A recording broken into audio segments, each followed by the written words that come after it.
I don't know. The reason I bought Marwin, if we could start there, is I feel like we should have the Marwin IKF debate. Yes, we should. We mentioned it beforehand. I'm not that impressed with IKF. I know, Chandler, you're not. And Marwin, making a case to be in the lineup at the very least. I mean, it's June 27th now. June is pretty much over. So in the month of June to date, a 290 batting average is pretty good. OBP of 333, like I mentioned before. 159 WRC plus is what I'm more fixated on. And I mean, it looks good. I mean, on base plus slugging, so his OPS for the month is 914. 914 is great.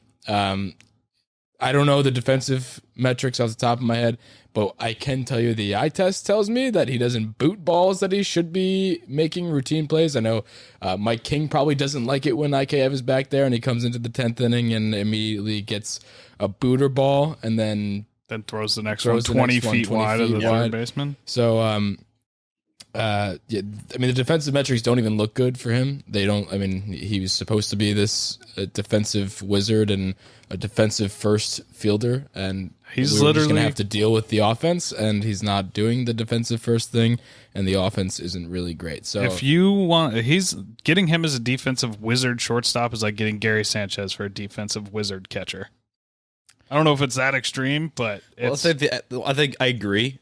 Knowing that now, knowing what like he's done now, but we had a lot higher expectations for IKF. Yeah, I think it's a little different because it's not that extreme, but it's just the Gold Glove before coming here, at so third. we assumed it. But we assume but Gary's got no Gold Gloves nowhere, so it's not the same because we got him assuming this Gold Glove standard of defense. It'd be like getting Gallo and he's coming and Gallo's playing great defense. Like somebody who has a Gold Glove in the tool bag, you're going to assume good defense, so you can't make the comparison. I know it's not super serious with the Gary comp. No, it's not. But I agree. Like currently today, I agree because he looks like shit. He looks like he has the whole defensively. I know he's outside of one really hot stretch offensively. He had like 3 weeks where he just couldn't get out. Outside of that, he's been borderline just fucking useless. I'm sorry. He has. And that's not me hating on him or anything like that just for the sake. I want to like him. I actually wanted to like him. He's doing all the right things. He's saying all the right things. He's just not that good. Like, I think at this point, I really don't understand why you're not giving guys like Cabrera, Peraza a shot. Like, I'm not even saying you need to go out and get some massive upgrade, but like those guys, Peraza is like heralded as a fucking defensive wizard, and I guarantee you he can do better than what's IKF got, like a 70 WRC plus, if that. I think it's in the 60s. On the season? Yeah. So, I mean, I think it's 73. It's either 65, 73, somewhere in there. Like, I know that Peraza can do that. I'm almost certain he can, and I know for a fucking fact he can play defense. I just don't. Why not give him a shot? But you don't want to mess with. That's the flip side. You don't want to mess with something that's working. So that's why I'm not. I was just about to say that. I was like, that's why I'm not like overly. I do agree with you on all of that. On but paper, on paper, yes. But like, we're having a historical year, and I'm a little suspicious. And I feel like if we do change things up, what happens? It might be an upgrade. It might not. I don't know. But to Luke's point, like the eye test. I get very nervous every time the ball is hit in his general direction. Even like every ball looks like it's a struggle for him. Yeah, every single one. Even the one he cleans fieldly, even the ones he fields cleanly. Yeah, it's just very nerve wracking. It looks like every ball. Maybe it's just me, and maybe I'm just being hard on him. But it looks like every single ball hit to him looks like it's going to hit him square in the wrist. Yeah, every single one of them. I will say that I'm looking at his outs above average. He got -4 this year. Is that good? No, it's not.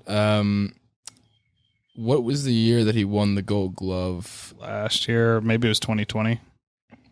It's a third base, though, right? Yeah, so I'm pretty sure he played short in 2020. It was 2020 because he beat out Gio, and we were like, who the fuck is this guy? Even his Gold Glove was a shortened season, so you kind of throw that away. I mean, he had a 5 outs above average. Every other year, 2021, 2022, were both negative defensive outs above average. He's not the defender we were promised. And when you look at his baseball savant page, Murph, there's a lot of blue. So it's not what you want to see. The only things he's red in are K percentage because he doesn't strike out a ton, whiff percentage hand in hand, and sprint speed. So everything else is in like I shit you not, 10th percentile and below. Not great. In barrel percentage, he's the first percentile. That's absolutely He hasn't hit a home atrocious. run since, and I know that hitting home runs is not the end all be all, and we need things that aren't just power hitters. But if you're a competent hitter at that level, you'll luck into a home run. Like if you barrel up the baseball and you're a competent major league player, you'll eventually get one. He's not even close. You're seeing it today too. Like the lineup tonight in the game. By the time you guys listen to this, since it's Monday before the game, you'll probably already have gotten a taste of a little bit of Marwin at shortstop today because he's in the lineup. What's IKF's ground ball percentage? Do you have that handy? Who has ground ball percentage handy?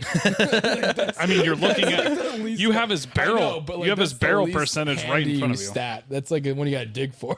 Not really. You got that handy. I bet it's not. I got it right here. It's 50. There you go. I don't know where to find that. Fangraphs probably 50%. That's it's a lot of balls on the ground. A lot of balls in the ground. Not a lot in the air. That's his career. That's about his career average. Actually, lower. Just to bring it back to outs above average for a second, he's 7th percentile in outs above average. So again, is that good? No, that's not good. For defensive wonderkind, I like how this is for the is it wonderkind? I still can't. Wonderkind. It's funny that this is the hot section for Marwin. Is just a shit on. Well, it's relevant though because it is relevant because it's he's going to potentially take the position of Kiner Falefa. So he won't, but he should at least for the time being. He's been hot in June. We just talked about it. Murph bought it. He's getting the start tonight. You know, maybe it's because of rest. Maybe it's because of they're noticing the same things we're noticing. Is that he's the hot bat. IKF isn't really playing good defense either. He's hurt. IKF's like minorly hurt. Has he been hurt? He's also April? No, it was what's it called? He got hurt against Houston, but he apparently he said he's available off the bench tonight. But it was the reason he's out of the lineup is because he was slightly injured against Houston. That's what they'll tell you. But we all know the real reason. The bottom line of it, and the reason I bought it, is that he needs to be. He's hitting well enough to be somewhere in the lineup, say 4 out of 7 days. Are you talking about Marwin or IKF? Marwin. Okay. And you're looking at where you're going to fit him in the lineup. Hicks is kind of figuring it out a little bit. Gallo's kind of figuring it out a little bit. You're going to want both of them in at least he's good defensively in the outfield. So it's where are you going to fit Marwin in?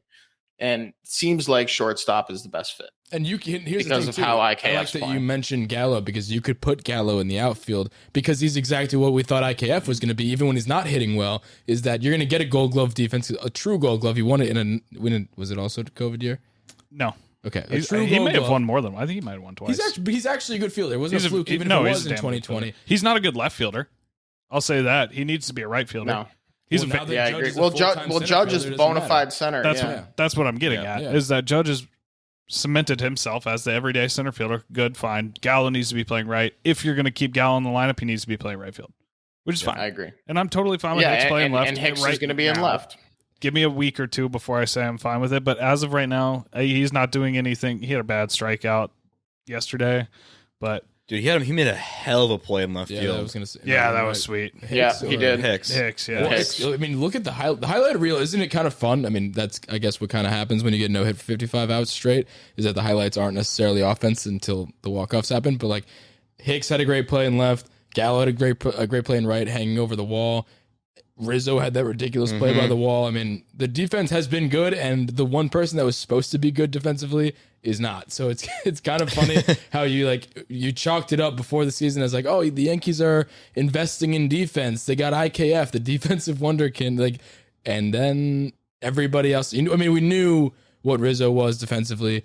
We thought Hicks was going to start to regress, which he has, but it's nice to see him making some nice plays out there and being comfortable out there.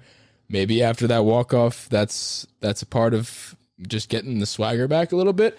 Hicks, and I'll say this, and I think we said this last episode, he can fucking pimp. Or he can pimp a home run.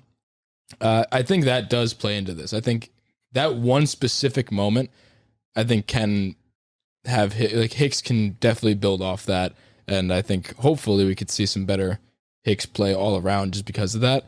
I guess we'll see. We talked about it in the last episode, and I'm not going to dwell on it, but just to reiterate, we don't need him to be an all-star. Be serviceable. If Hicks is serviceable, I'm happy. Hit 15-15.